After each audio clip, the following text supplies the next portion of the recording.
You know that feeling, right? That unwelcome guest called anxiety? It shows up with like sweaty palms, a racing heart, that horrible sensation that the floor is about to just drop out from under you. We've all been there.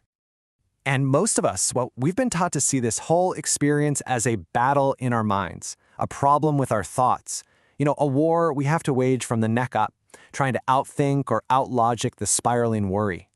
But let's be real for a second. How often does that actually work? Telling your brain to just calm down when your heart is pounding out of your chest. Yeah, it almost always feels like a losing battle. And it turns out there's a really good reason for that. What if we've been looking for the solution in completely the wrong place? What if the real key to calming our mind isn't in our head at all, but somewhere else entirely? Okay, so this brings us to a huge fundamental reframe. We need to shift our focus from the mind down to the body. We need to start understanding anxiety not as a thinking problem, but as a physical one. So let's start with how we usually define it. Anxiety, as we talk about it, is the story. It's the narrative our brain comes up with. The endless what-ifs, the fears about the future, the constant replays of the past. It's the part that happens entirely in our head. But here's the real game changer. Before that story, there is the alarm. This is that raw feeling in your body. It's an ancient protective signal that's hardwired into our nervous system to keep us alive.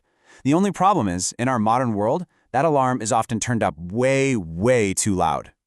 And this is the most crucial point right here. The physical sensation comes first. Your body feels the alarm, that tight chest, that jittery stomach, and only then does your brain scramble to write a story to make sense of that feeling. You see how that changes everything?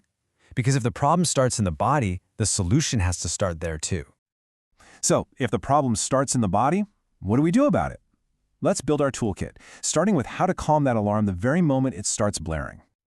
Look, you can't reason with a fire alarm, right? And you definitely can't reason with a body that's in full-on panic mode. When your nervous system is screaming danger, your thinking brain basically goes offline. So the first step is always to physically soothe the system. A super simple but incredibly powerful tool for this is box breathing. It's like sending a direct message to your nervous system. By controlling your breath in this slow, rhythmic pattern, inhaling for 4, holding for 4, exhaling for 4, and holding for 4, you literally activate your body's relaxation response. You're telling it, hey, you're safe. The next tool is all about pulling your brain out of what I call the future catastrophe channel and planting it firmly back in the present. Here's a secret. Anxious thoughts can't really survive in the present moment. And the fastest way to get there is through your senses. The 5-4-3-2-1 technique does exactly that. It forces your brain to stop worrying and start observing. By systematically focusing on what you can see, then feel, then hear, smell, and taste right now, you interrupt that anxious thought loop and anchor yourself in the safety of the present. Okay, so those techniques are absolutely crucial for managing the alarm in the moment.